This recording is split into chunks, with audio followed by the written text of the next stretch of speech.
Olá, olá, olá, olá. Vamos chegando, pessoal. Oi, Fran. Gil, você por aqui, Gil? Lorena, Pati. Tudo bem, gente? Finalmente, né? Vamos falar do livro. Vamos chegando, pessoal, esperar mais um pouquinho, pessoal chegar todo mundo. Oi, Tiago, tudo bem?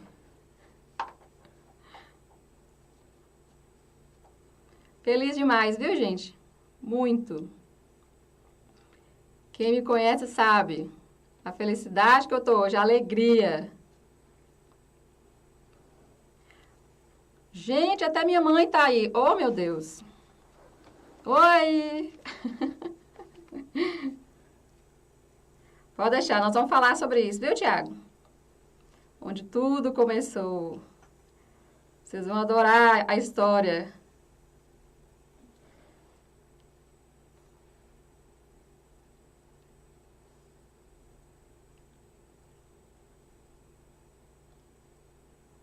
Oi, oi, oi. Tá todo mundo escutando bem? Como é que tá aí? Suedes, querida. Tudo bem, linda? Saudade de você. Que linda, gente. Quanto tempo. Oi, Gleice. Nossa, tá todo mundo aí, gente. Pessoal de Januária. Deixa eu ver se eu vejo o pessoal todo aqui. Januária, Taiobeiras, Bocaiúva e Gleice. Bocaiúva. Ah, que gracinha, gente. Já tá, ó, beleza. Obrigada, Pati. Brasília, Botumirim. Cesse, tá aí, Cesse. Espinosa.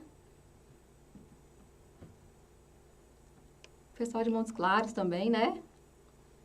Muito bom. Ok.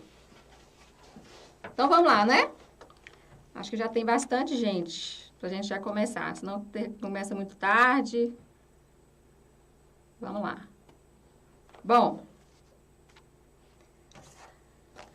vim aqui hoje apresentar para vocês o meu caçula. Vocês, aqueles que me conhecem sabem que eu tenho a minha mocinha, a Sofia, e esse aqui é o caçula, né? O meu livrinho lindo que escrevi ano passado, né? E resolvi, então, mostrar para vocês um pouquinho desses conhecimentos que a gente vai partilhando aí, né, ao longo desses anos de trabalho, né? E aí eu quero, antes de qualquer coisa, me apresentar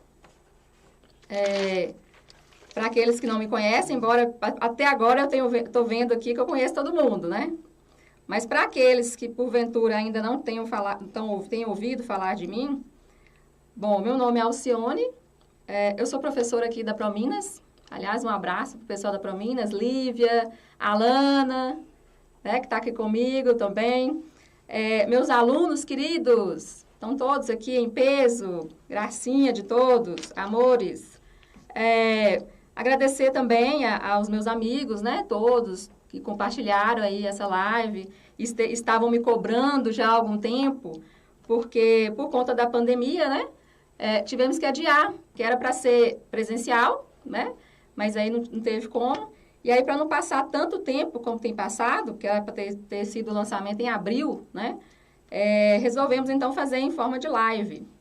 Mas o livro já está aí, nas livrarias, né, nos sites, especialmente da Apris, da editora, e com bastante saída, graças a Deus, né? E aí, eu sou professora, então, aqui da Prominas, né? Sou professora também da educação básica, não só da educação superior. E foi justamente na educação básica que eu vi, então, um tema interessante, né, para realizar uma pesquisa. Então, já respondendo aí a pergunta de como tudo começou, né? Porque falar da minha vida, como tudo começou, vai demorar muito. Mas vamos falar só do livro, então. Onde foi que apareceu a ideia do livro? O livro ele é resultado de uma pesquisa, né, que eu desenvolvi durante o mestrado. E aí, os resultados foram tão bons, né, tão satisfatórios, que eu recebi esse convite, né, de publicar e levar para mais gente essas soluções que foram encontradas, né, para um problema que muita gente tem reclamado já há algum tempo, né? A gente tem vivido aí uma geração de problemas relacionados à leitura e escrita, já desde as séries iniciais e aí vindo também parar nas séries finais do ensino fundamental. E eu, como professora de português, eu escuto muitas lamentações, né, dos meus colegas, e uma briga aí no sentido de quem é a culpa, né, se é do pessoal lá dos alfabetizadores ou se é do pessoal daqui das séries finais. E aí muita gente não sabe como lidar, né, com esses problemas de leitura e escrita que vêm desde lá de baixo, né, e acompanham muitas vezes os alunos até o ensino médio e, inclusive, ao ensino superior. Então, eu estava diante de uma situação de escolha de tema para desenvolver uma pesquisa, né, e tinha essa realidade gritando para mim, né, por uma solução, ou pelo menos por sugestões, né, de possibilidades de amenizar a situação. Diante disso, eu costumo dizer para os meus alunos que quando a gente escolhe um tema, né, para pesquisa, a gente tem que se apaixonar primeiro pelo que você vai pesquisar. Então, não pode ser qualquer coisa, né? Tem que ser, pelo menos, algo que ou te fascina, né, ou te angustia muito, porque você vai se envolver por um bom tempo e é preciso que você se envolva de forma muito intensa, porque senão os resultados não vão ser mascarados, vão ser falsos até, né? Então, você tem que se envolver muito, né, na pesquisa. E foi o que aconteceu comigo. Então, eu peguei aquilo que estava me angustiando, né, em sala de aula, na educação básica, e resolvi levar isso aí para a pesquisa e tentar resolver de alguma forma, né? Então, aí surgiu a ideia da pesquisa que resultou nesse livro. Então, eu costumo dizer que a gente tem muita prática, a gente aprende muito na prática, mas os conhecimentos que a ciência traz para a gente, né, ela é de fundamental importância. Porque você começa a pensar e cogitar possibilidades, né, daquilo que a gente está vendo e alcançar aquilo que a gente está estudando. Então, eu tentei fazer esse link, né, para a minha realidade, trazer os conhecimentos que têm ajudado tanto, né, na ciência, principalmente relacionado à linguística, que é a minha paixão, né, e aí eu trouxe um pouco desse conhecimento para a realidade. Como aplicar esses conhecimentos? Porque é muito interessante a gente saber de muita coisa, tem muita coisa interessante. Mas ficar só no âmbito do conhecimento e não levar para a prática é quase que uma covardia, né? Então, a gente tem que levar, assim, para a prática, ter esse retorno para a sociedade daquilo que a gente recebe, né, das nossas instituições superiores. Pois é, Su. Sim, a produção, né? A produção acadêmica precisa, não é isso? Pois é. Eu vou falar dos links, dos sites que vão ter esse livro já. Aliás, já tem, né? O livro já para compra, tá? Mas no finalzinho eu falo para vocês. Mas eu quero falar com vocês o seguinte. Em cima dessa proposta, então, eu resolvi, né, fazer a pesquisa. Após a pesquisa, resolvi publicar, né? E hoje eu estou aqui lançando e eu quero que vocês saibam que é a da minha alegria nesse sentido. E dizer que, à medida que a gente for conversando aqui, senão eu vou falar demais, né? Sozinha, inclusive, aí não dá. E que vocês fossem me perguntando. Podem ir perguntando, à medida que eu for olhando aqui as perguntas, a gente vai discutindo, tá bom? Então, a gente vai fazer essa exposição. Eu separei alguns trechos do livro. Claro que eu não vou falar de tudo, até porque não dá tempo. E é bom que vocês tenham essa expectativa em relação ao livro, não é? E aí, à medida que a gente for expondo e respondendo as perguntas, ao final, eu espero que a gente fale um pouquinho da divulgação, mas eu tenho uma surpresa, que é um sorteio, né? Eu quero sortear para vocês também um exemplar, né, com uma dedicatória minha, e possivelmente a partir de amanhã vai ter esse post aí no site da faculdade, tá bom? Para a gente poder fazer esse sorteio. A gente vai postar e tudo mais. Então, já falando dessa forma, né, de como vai funcionar essa live, eu quero falar, então, como foi essa pesquisa para mim. Qual é o contexto, né, dessa pesquisa? Aqueles que sabem que eu trabalho não só na Faculdade ProMinas, mas eu trabalho no socioeducativo de Montes Claros. E uma das principais características do socioeducativo é que nós tratamos com alunos com uma extrema defasagem, né, de série e idade. Então, são rapazes, né, internados, que foram apreendidos, né, e aí eles têm a oportunidade de ter acesso à educação lá dentro. Só que aqui fora, quando eles estavam aqui fora, muitos deles não estavam em sala de aula. E se estavam, não estavam interessados no estudo. Então, tem muitos que repetiram por muito tempo, mas a maioria que abandonou, né, a escola e a sala de aula. Então, as defasagens que a gente encontra lá são, assim, abismais, né? A gente pode dizer que são adultos, praticamente, né? São adolescentes, mas já são rapazes, né? Homens já formados, mas que estão aí semi-analfabetos, né? Então, assim, as dificuldades relacionadas tanto à leitura quanto à escrita são gritantes. E aí, quando a gente percebe que, embora alfabetizados, eles estão em processo de aquisição da escrita ortográfica, e eu vou falar um pouquinho disso para vocês daqui a pouco, a gente percebe muito erro ortográfico. E aí, quando a gente fala em erro ortográfico, a gente fala do espanto, né, que a gente tem quando a gente pega um texto e aparece vários erros ortográficos. Então, a primeira ideia que se tem, que eu achei interessante na teoria que eu pesquisei, é a ideia de relativizar o erro, né? Como assim relativizar o erro? Pensar que, de repente, o erro não é uma coisa que deva ser simplesmente explicada ou corrigida, mas pode ser um degrau, né? Um degrau de um processo que se inicia quando você não sabe o que você está tentando aprender, naquela interação que você tem com o objeto de estudo, né? E até chegar ao ponto de consolidação desse conhecimento. Então, é um processo, né? Algumas pessoas acham que o processo de educação ou de ensino, basta que você diga uma vez e que o outro vai ter aprendido. Não, é preciso a interação com o objeto do aprendizado, né? E dependendo do objeto do aprendizado, é preciso a intervenção de uma terceira pessoa. E aí a gente entra, né, como professores para facilitar ou para otimizar esse processo de consolidação do conhecimento.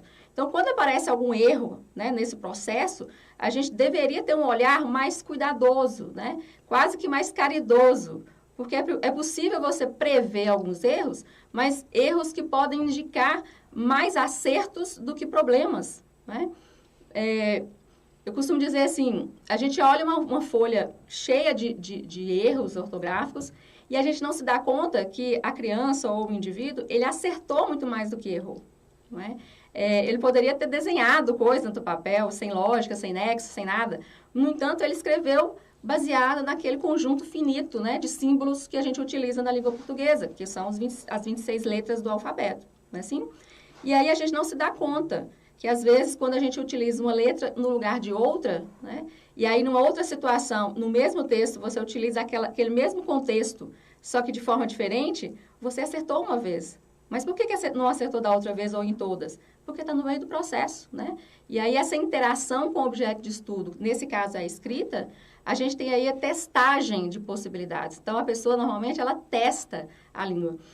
O problema é que, na hora da aquisição da escrita, o que a gente tem é uma rigidez muito maior, né, do processo, né, nessa avaliação do processo. Porque quando a gente pensa que a gente adquire a língua de forma muito mais natural, né, e aí a criança, quando está aprendendo a falar, não sei se é porque é muito bonitinho, né, porque trata-se de criança, e aí o bebê ou a criança começa a falar umas palavrinhas erradas e tal, e uma fala assim gostosa de ouvir, né? E aí todo mundo tem aquela condescendência, assim, nossa, que bonitinho, e às vezes até repete o erro, né, com a criança. Então, essa paciência e essa aceitação do processo de testar a língua através da oralidade, ela acontece no início, né, na aquisição da fala, mas isso não acontece na hora da aprendizagem da escrita, né? Então, assim, o indivíduo, ele tem essa necessidade de testar, assim como foi naturalmente na aquisição da fala, ele tem essa necessidade de testar também na escrita. E aí, às vezes, o professor não está preparado, né? Ele acha que, pela prática, né, ele acha que todo erro é um problema e deve ser resolvido assim, imediatamente. não considera que, de repente, aquele erro possa levar a outros raciocínios linguísticos. Porque a gente entende que, pelo menos a maioria, né, um problema de entender a ortografia é entendê-la como algo que seja apenas baseado na memorização. E a gente sabe que não é, né? O mais importante aí no caso é você desenvolver no indivíduo que está adquirindo a fala ou está aprendendo a escrita, porque são dois processos diferentes, a aquisição e a aprendizagem, que você desenvolva nesse indivíduo o raciocínio linguístico. Porque é isso que dá autonomia, né? É isso que traz o conhecimento próprio, né? Nessa interação com o objeto de conhecimento, com o objeto do aprendizado. É isso que vai se dando aí, e aí é isso que vai em busca da consolidação do conhecimento. Então, diante desses erros, né, gritantes e tal, claro que tem uma consideração do que está por trás, que é a defasagem, né? Mas todo o processo de aprendizagem da escrita, independente se são crianças ou são adultos, né? Na questão da EJA, o processo é o mesmo de aprendizagem da escrita. O processo é o mesmo. Né? Então, a gente pode, sim, levar essa questão da intervenção do professor no ensino da língua escrita. Porque se é algo artificial, que é o caso da escrita, diferente da oralidade, ele deve ser ensinado, né? Porque ele vai ser aprendido, ele não está sendo adquirido. Ok? Então, não só os professores, né? Seria interessante deles saberem esses conhecimentos, né? E a gente percebe aí uma certa defasagem nos cursos de formação dos professores. Eu falo isso porque eu leciono para o pessoal de pedagogia, né, dos alunos de pedagogia, e eu percebo que no currículo falta muita coisa, né, relacionada à aquisição da oralidade, relacionada à aprendizagem da escrita, especialmente quando se fala em aspectos fonológicos, né, e a ciência tem trazido muita novidade nesse sentido, né, da importância de se considerar o aspecto fonológico para o entendimento da língua e, portanto, para a aprendizagem e ensino da língua, né? E aí, num curso de pedagogia, por exemplo, que trata com alfabetizadores, né, tenta formar alfabetizadores, a gente vê muita teoria, né, mas pouca prática no sentido de alfabetização, né, mas não tem o conhecimento específico, por exemplo, de fonética e fonologia, que eu acho, assim, a maior defasagem do curso de pedagogia hoje em dia é a falta dessa disciplina. Por quê? Eu trato no livro e apresento, né, de forma bem detalhada a importância da gente conhecer os processos fonológicos, né, os fenômenos fonológicos que acontecem naturalmente, porque eles são previsíveis, né? E quando isso vai para o momento da aprendizagem da escrita, a tendência é ser transportado para a escrita, né? São processos fonológicos que acontecem, então, na fala, na oralidade, que é o conhecimento prévio que todo aluno traz para a sala de aula, né? Esse entendimento de que mesmo os que estão na pré-escola, esse entendimento de que ele chega sem saber nada sobre a língua, isso já ficou para trás, né? Ele traz um conhecimento prévio que já é adquirido desde quando ele aprende a falar. Então, é um conhecimento prévio, essencialmente oral, e que vai influenciar, então, nesse processo de aprendizagem da escrita. Então, essa observação de tudo que a psicolinguística traz de novo para a linguística, que a neurociência traz de novo para a linguística, é essencial para a gente entender como é que o processo de aprendizagem da escrita ela se dá, né?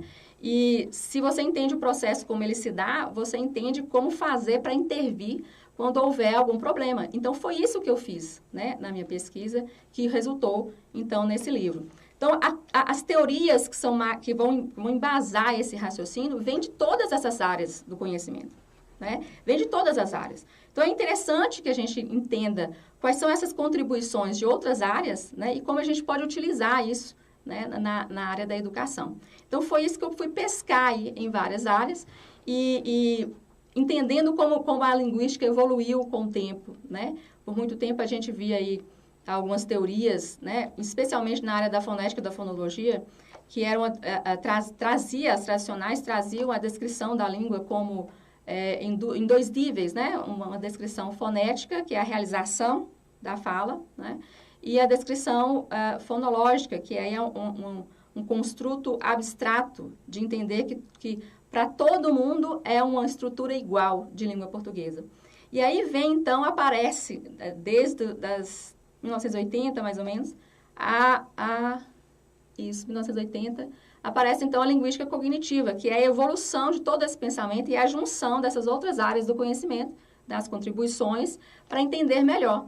E aí, o que a neurociência, que eu acho que é a contribuição maior de todas, que é da neurociência, é de repente, enxergar como que o cérebro funciona, né? Não só na questão da aprendizagem da escrita, mas como todo o processo de aprendizagem de qualquer conhecimento, né? Então, é como se a gente entrasse na cabeça do aluno, né? Levando mais para a área da educação, e isso é que é fascinante, né? Entrasse na cabeça do aluno para entender como que esse processo está se dando, né? Se ele colocou aquela forma que ele escreveu daquele jeito, o que levou? Qual foi o raciocínio que ele teve para escrever daquela forma? E o interessante é que toda essa teoria dá esse suporte para nós, né? Dá esse suporte. E aí eu costumo dizer até para os meus alunos, quando a gente fala sobre esse assunto em sala de aula, que no início parece uma coisa mais complexa, mas quando pega o jeito, né, de analisar e de avaliar os erros ortográficos e tudo mais, a gente não para mais, parece um vício, né? A gente olha e já começa a entender qual a natureza, qual a fonte desse erro, né? O que o aluno estava pensando, que tipo de raciocínio, que tipo de conhecimento ele já tinha naquele momento para registrar daquela forma, né? E aí vira algo interessantíssimo, porque você começa a avaliar tudo e já pensar em possibilidades reais e eficazes, né, de resolver aquela questão. Então, coisas práticas do tipo, por que a criança, em determinado momento, ela escreve, e acho que os pedagogos aí vão me dar razão, eles escrevem, por exemplo, a palavra rato com 2 R's no início. Uma pessoa que não é da área, né, vai achar um horror, vai dizer, meu Deus do céu, que erro, né, estrondoso e tal. Mas aí aquele que tiver um conhecimento mais baseado nessas teorias que eu estou dizendo, vai achar lindo aquilo, inclusive, né? Vai pensar assim, puxa vida, olha o tipo de raciocínio que o menino teve. Por quê? Ele vai pensar assim, a criança, ela já entende, a gente enxerga mais o que está acertado, né? A criança, ela já entende que há uma necessidade de escrever com um R, um som do R mais forte, né? E esse R mais forte, quando ele está dentro da palavra, é preciso duplicar o R. Porque se não duplicar, ele fica com outro som. Então, ele já tem esse conhecimento que ainda é mais sofisticado do que quando é no início da palavra, né? Então, quem vai enxergar dessa forma? Quem tem esse conhecimento de todas essas teorias, né, que eu trato do livro, todas elas. Desde a ideia de linguística cognitiva, dos modelos baseados no uso, da metacognição, da metalinguagem, eu trago tudo isso, né, no livro, essa discussão, para fazer com que o professor, ao final do livro, ele entenda o que ele precisa saber para facilitar a vida dele. Porque eu entendo que é angustiante. Entendo e vejo, né, entre os meus colegas, a angústia que você estar diante do problema e não ter subsídios para resolver aquele problema, né? E aí eu vejo muita gente com muita boa vontade, com muito desejo, né, de resolver, de sugerir, de participar e tal, mas não tem o conhecimento teórico que muitas vezes a gente negligencia, mas é importantíssimo para a gente enxergar o que de fato, que tipo de... A gente fala muito de atividades de intervenção, mas para intervir em alguma coisa, a gente tem que entender o problema, né, em sua raiz mesmo, para poder entender como é que faria para resolver isso a partir da raiz. Porque o que a gente tem muito comum em sala de aula são os treinos ortográficos, por exemplo, né? A criança, por exemplo, erra a palavra semana, ela escreve com C, né? E aí todo mundo pensa, não é com C, é com S, então escreve aí 200 vezes, né? E aí o coitadinho do menino vai escrever, vai fazer calo no dedo para escrever e aprender que a palavra semana escreve com S. Ótimo! Mas o fato dele ter gravado, escrito, traumatizado, eu diria, né? A palavra semana com S, que ele não consegue mais ver a palavra semana com S, né? E aí, o que acontece? Será que isso vai impedir, o fato de ter aprendido, decorado, né? A palavra semana com S, será que vai impedir que ele escreva, por exemplo, segundo, sem ser com C? Será que, justamente por causa do som, ele aprender que semana escreve com S, na palavra segundo, vai garantir que ele escreva com S também?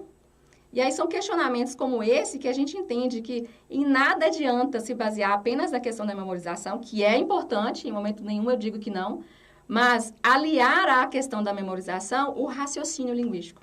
Né? A criança tem autonomia de entender como se dá o processo. Ora, se é assim com determinada palavra, será que é assim também com outras?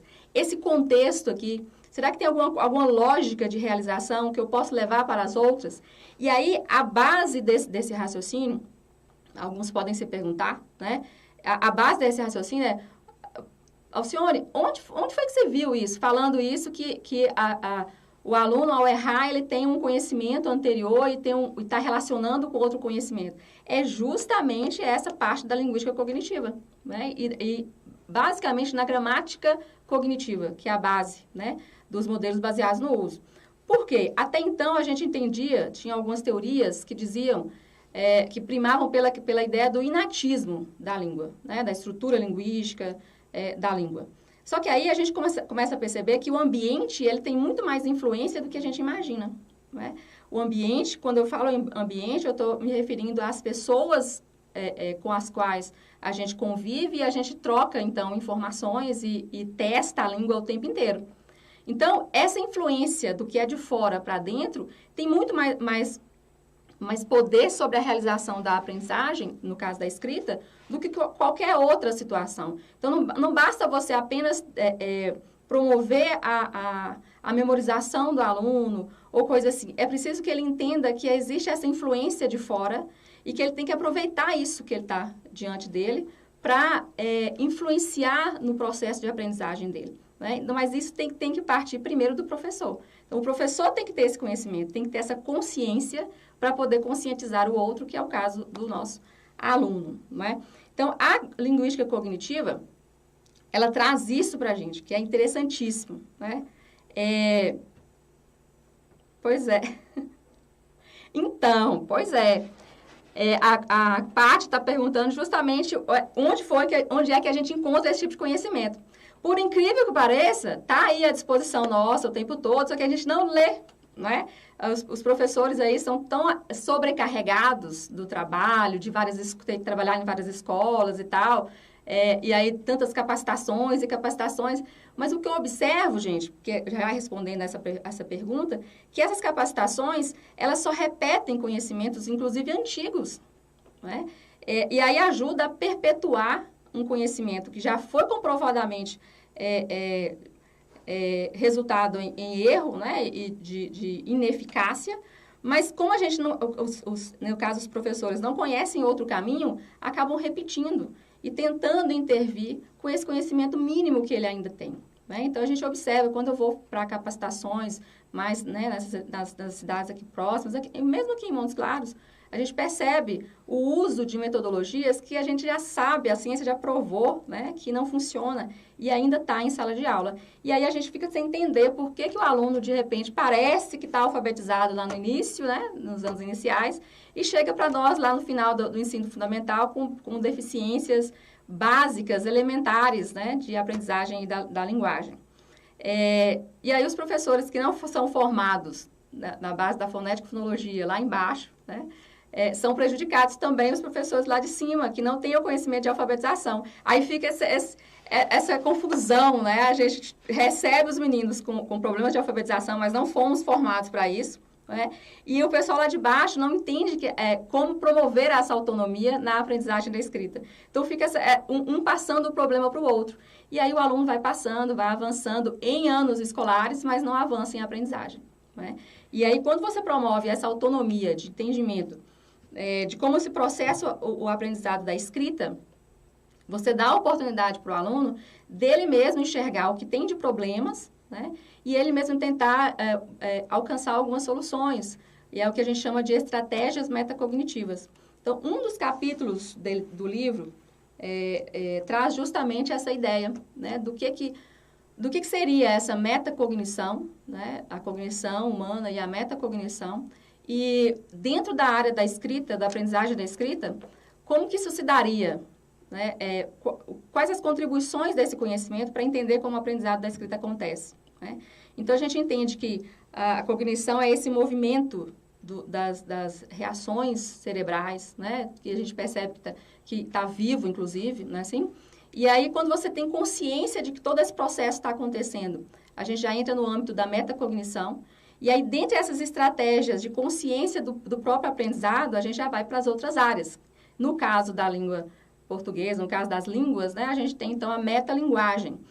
E eu diria que, no caso da aquisição da escrita ortográfica, o conhecimento, a habilidade que mais importante que eu considero que a gente tenha que desenvolver é justamente a que a gente chama de metafonológica, mais conhecida como consciência fonológica. E aí a gente percebe que é uma novidade, né? A gente fala sobre isso em sala de aula, tanto para os acadêmicos, mas também fala para os professores que já estão há algum tempo na sala de aula, e aí é novidade para todo mundo, né? Eu observo muito isso, é muita novidade. Embora seja novidade, todo mundo fica encantado, porque faz muito sentido. Daí a importância, né, da gente pegar e ver o que a ciência tem de mais novo para a gente entender por que se chegou naquele entendimento, não é isso? Então, algo que seria interessante a gente falar dos modelos baseados no uso é justamente a ideia de que a gente entendendo como se dão esses processos fonológicos na fala, né? Como que eles vão parar na escrita. E aí, entendendo que se trata da influência, por exemplo, da oralidade na escrita, e a gente entende por quê, né? Que é o conhecimento anterior. Então, quando você está em interação com o objeto do aprendizado, que é a escrita, e aí você começa a testar nessa interação as possibilidades de escrita, não é assim? E aí, quando você está em interação com o objeto do aprendizado e percebe que determinada escrita ela é mais usada do que outra, a gente observa, mas eu vi isso em algum lugar. Então, é o conhecimento prévio que a gente traz para o momento da aprendizagem, né? E aí, quem tem essa consciência começa a observar, peraí, mas eu já vi isso escrito dessa forma. E aí, o professor já falou dessa forma. E como é que, então, eu vou ter que escrever? E vai testando. E à medida que vai tendo contato, né, com os textos, com a leitura, vai se confirmando, então, esse aprendizado e se consolidando, não é? Exatamente. A Rosângela, que eu achei interessante ela falando, ela dizendo aqui, ela está confirmando o que eu estou dizendo, né? Muito real. Muitas vezes, vemos com desespero nossos alunos dos anos finais se fecharem por não terem alcançado esse conhecimento básico. Exatamente. Então, as consequências disso são, né, várias. Uma delas é esse fechamento, às vezes a agressividade, né, dos alunos, porque não querem, não conseguem ler direito, não conseguem escrever direito. E aí, nem o professor consegue, né, entender o porquê da escrita e já determina que é um problema de aprendizagem. Imagina os colegas, né, nessa interação aí entre os colegas, assim. E mais do que isso, se os professores de língua portuguesa não têm esse conhecimento para lidar com esses problemas de forma natural, imagina os outros professores das outras disciplinas, que eu vejo uma angústia ainda maior, né? Porque eles sabem como tratar do conteúdo, da teoria e tudo mais, mas se os alunos não têm o conhecimento básico, que é a leitura e a escrita, como desenvolver o conhecimento das outras áreas, né? E aí, eles ficam lá tentando trabalhar o conteúdo de forma apenas oral, né? Porque a partir da leitura ou da escrita, isso não vai se dar de forma satisfatória. Então, eu escuto muita reclamação nesse sentido dos meus colegas de outras áreas do conhecimento. Então, pensando nisso tudo e no tipo de erros ortográficos, né, que a gente encontra de forma muito previsível, inclusive, alguns deles, eu resolvi, então, elaborar um plano de intervenção baseado em todos esses conhecimentos trazidos aí por várias áreas do conhecimento, mas principalmente da linguística cognitiva, e aplicar isso, né, em forma de um estudo de caso primeiro, para que fosse feito de forma em larga escala depois. E aí os resultados foram muito bons, né? Porque a ideia era minimizar o problema, e aí eu consegui, então, solucionar por completo a questão do problema. Nesse caso, a pesquisa foi em cima de um processo fonológico que a gente chama de apagamento do R final em verbos do infinitivo. Como que é isso? Porque, normalmente, o primeiro raciocínio que a gente tem que ter e conscientizar o nosso aluno é de que, embora eu fale a língua portuguesa e, portanto, eu tenho conhecimento prévio e específico da língua, mas ao ir para a escola, o que eu vou adquirir, no caso, eu vou aprender, é uma outra modalidade da mesma língua que ele já domina. que é a modalidade escrita. Então, se o indivíduo ele tem a consciência de que ele já tem o conhecimento da língua, mas que ele vai aprender uma outra modalidade da mesma que ele domina, isso já facilita e já introduz, inclusive, uma autoestima diferenciada, né? Então, aí, mesmo quando ele erra, ele percebe que é um erro que pode ser construtivo. É um erro que pode ser um degrau para a consolidação do conhecimento, que é básico, sim, mas que ele, não é que ele não saiba nada. Ele sabe muito mais do que não sabe, né? Mas é só acrescentando um conhecimento a mais aquilo que ele já domina da língua. Então, a autoestima nesse sentido, e isso funciona muito mais, inclusive, na EJA, porque eu também já testei na EJA, é de pensar, olha, você está errando, mas não é porque você tem problema de aprendizagem, não é porque você tem algum problema intelectual. Não, isso é esperado, né? Esse tipo de erro, todo mundo passa por ele nesse momento da aprendizagem. Então, isso já tranquiliza demais e evita que o aluno ele se feche para a aprendizagem, né? Então, a gente trabalha não só com a questão da psicologia, mas também na questão da linguística. Funciona, viu, gente? O livro está aqui para provar isso, funciona. Pois é. Então, aí o que acontece? Quando a gente está diante de um aluno que quer muito aprender, e aí, de repente, ele erra, e eu simplesmente encho a folha dele de xizinhos, né, vermelhos, a tendência é ele se fechar cada vez mais. Aí, os professores, eu vejo muitos professores reclamando, né, assim, mas eu peço para escrever, os meninos me perguntam quantas linhas. Mas é lógico, se ele vai pensar, até eu que sou, né, que sou menos esperta, eu vou pensar assim, peraí, quanto menos eu escrever, menos eu vou errar. Se você trata o erro, não relativiza o erro, trata o erro como algo negativo, apenas negativo, a tendência do aluno é ele se fechar e ele não se desenvolver.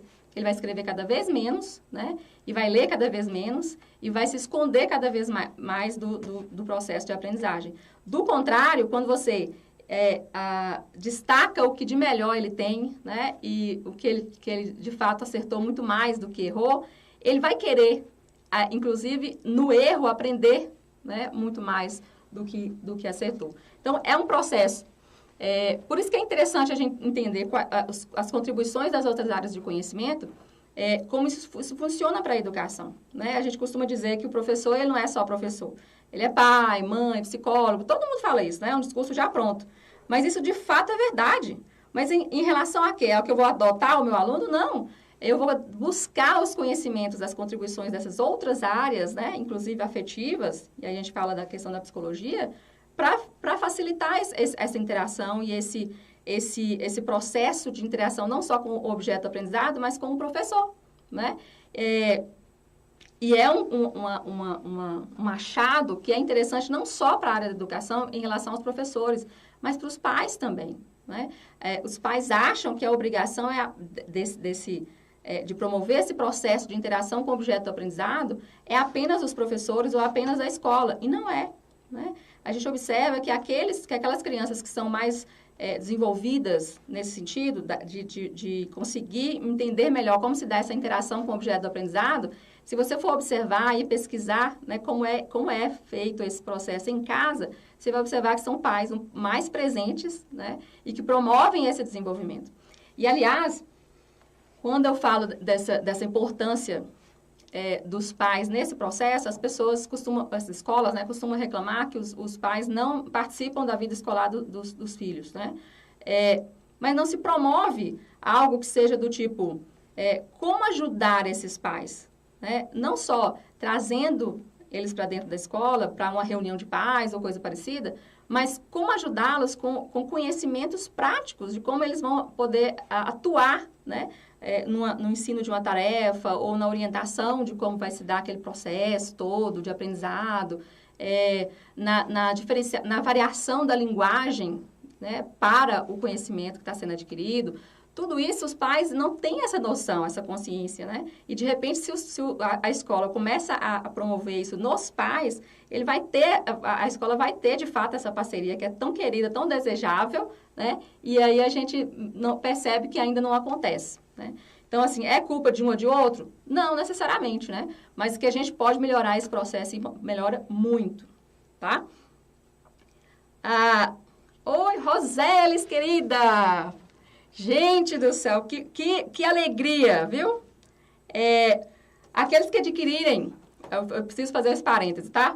Aqueles que adquirirem o livro, vão ver aqui nos agradecimentos alguns nomes especiais, né? E aí, um dos nomes especiais aqui, que foi o que eu considero que me apresentou a linguística há alguns anos atrás, não vou dizer todos, né? Senão vocês vão achar que eu sou velha. Mas quem foi que me apresentou a linguística foi essa professora aí, ó, Roseles Magalhães Felício, que eu admiro tanto, né? E aí é uma honra tê-la aqui comigo, para a gente discutir um pouquinho sobre esse assunto. Aprendi muito com você, viu, Roseles? Linda. E aí ela fala aqui o seguinte: na literatura há afirmações inadequadas do tipo dificuldades do X, dificuldades do CH, como se a questão cognitiva não interferisse na aprendizagem. Pois é, exatamente. Interessante você falar isso, Roseles, porque me lembra um outro pensamento meu em relação, quando eu estava pesquisando, né, a parte de referencial teórico e tal. O que a gente percebe é que a maioria das pessoas entende a ortografia como algo que é aprendido apenas por memorização. Então, vamos estudar, por exemplo, ortografia, ou vamos ensinar ortografia. O que eu vou fazer? Ensinar se é escrito com S, ou com Z, com CH, com X. Isso é a menor parte do aprendizado de ortografia, né? Porque a gente não entende o conceito de ortografia. Quando a gente começa a perceber que ortografia é a forma convencionada de representar a escrita de uma língua qualquer, né? A gente observa que existe uma convenção social para a escrita daquela forma. Então, se é uma convenção, não tem nada de natural. Né? E se não é natural, eu preciso aprender, eu preciso ensinar, eu preciso estudar. Né? E não apenas decorar. Porque se há uma convenção, há um estabelecimento de contextos de uso. Né? Então, se você entende qual é o contexto, você não precisa nem conhecer a palavra. Você entendendo qual é o contexto, você vai saber como ela vai ser escrita.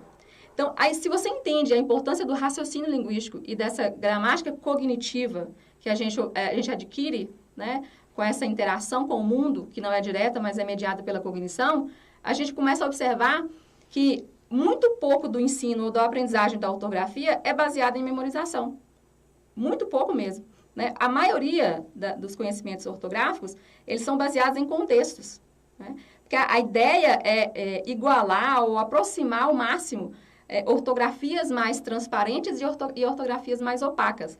Quando eu falo em ortografia transparente, eu digo que são aquelas que eu tenho menos possibilidades de variar na minha representação daquilo que eu falo e escuto para aquilo que eu escrevo.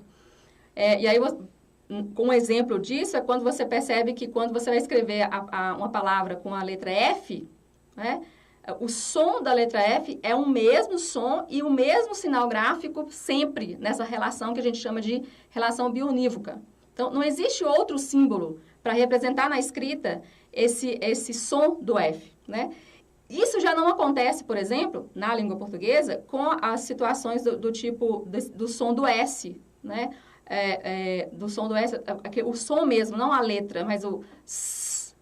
A gente percebe que esse som, para ele ser passado para a escrita, eu vou poder ter várias possibilidades de escrita. Então, eu posso ter essa representação desse som com SS junto, dependendo do contexto, né?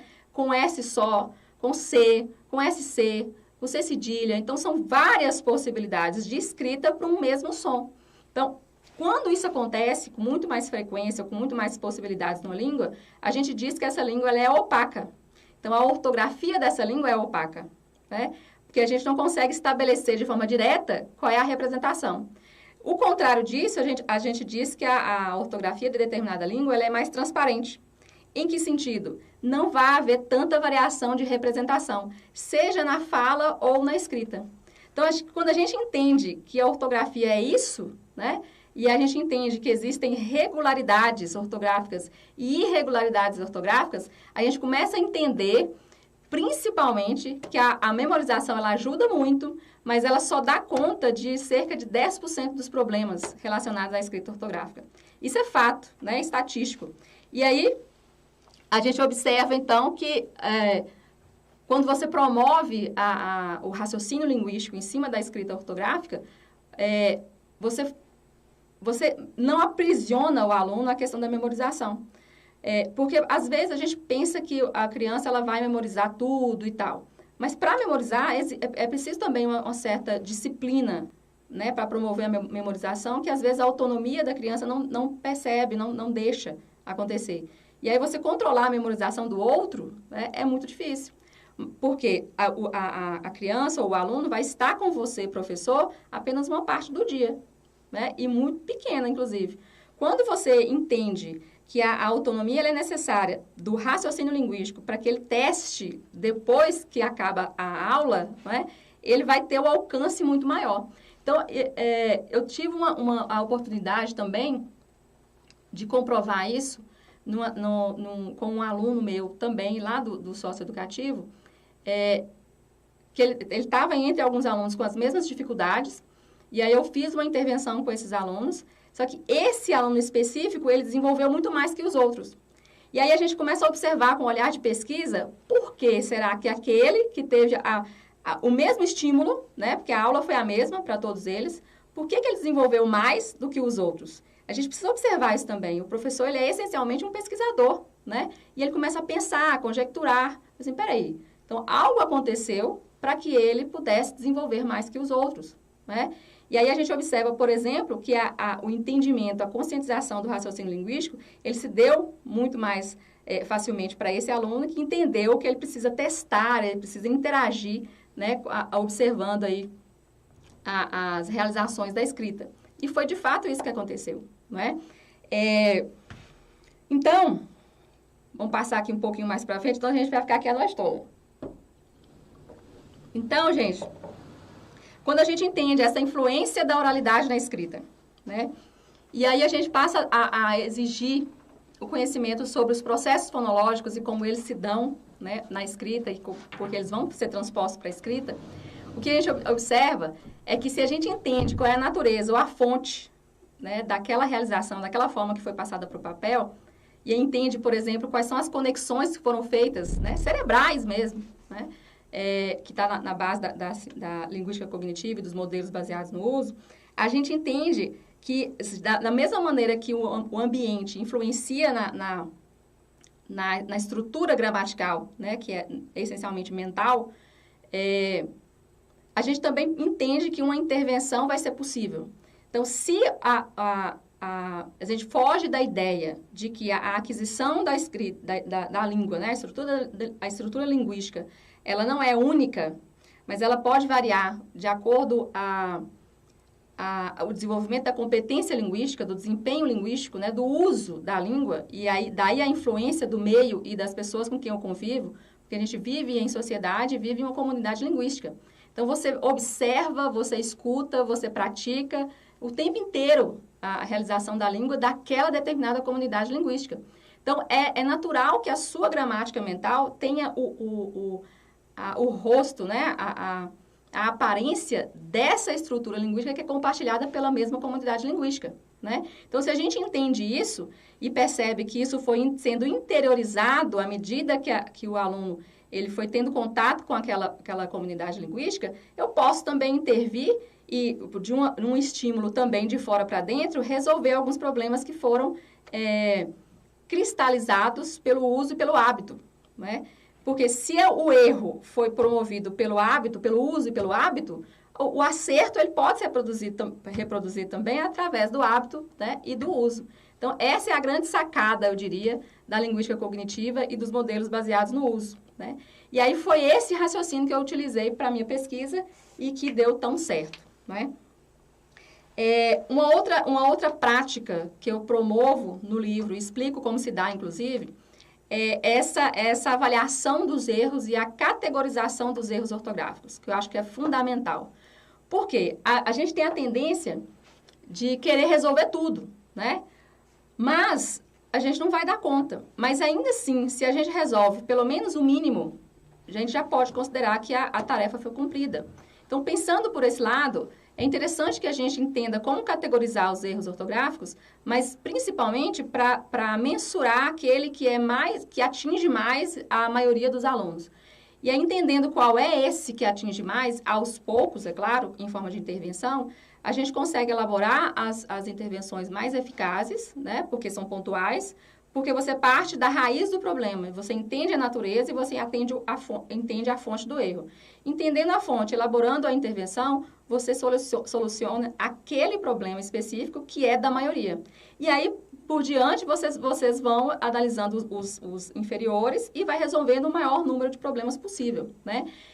Isso traz um outro entendimento de algumas didáticas que a gente tem costume de utilizar, por exemplo, o ditado, né? A gente vê que há uma resistência muito grande, né, da ciência e de alguns estudos relacionados ao ditado. E aí eu costumo dizer, e alguns outros mais atuais, né, alguns autores mais atuais, eles percebem que o problema não está no ditado em si, mas na forma como ele é trabalhado, né? E como é que a gente entende isso? Conhecendo quais são as contribuições dessas outras áreas do conhecimento. Então, você entende assim, se eu entendo o erro ortográfico não mais como algo que seja só negativo, mas como eu relativizo o erro ortográfico e entendo que pode ser estar num processo e que é saudável que ocorra, inclusive, eu começo a pensar assim, peraí, mas aí como que eu farei, né? Ao invés de corrigir um texto, né, que eu estou dando um ditado, só para aferir se a criança ou o aluno, ele não aprendeu, mas ele memorizou a escrita de determinada palavra, eu entendo que se eu determinar a previsibilidade daquele nível de aprendizagem, qual é o tipo de erro que vai mais aparecer, eu escolho melhor um texto e não apenas palavras soltas e sem contexto, porque ninguém fala através só de palavras. A gente fala em textos, né? Em forma de textos. Ainda que se utilize uma única palavra, ainda assim é texto, porque o que a gente pretende é a comunicação.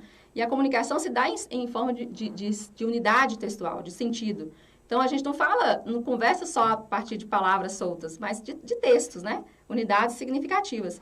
Então, se você entende dessa forma, primeiro problema que eu trago, inclusive, a discussão no livro, em relação aos ditados tradicionais, é essa ideia de que as crianças memorizaram determinadas palavras e eu quero só saber se elas decoraram.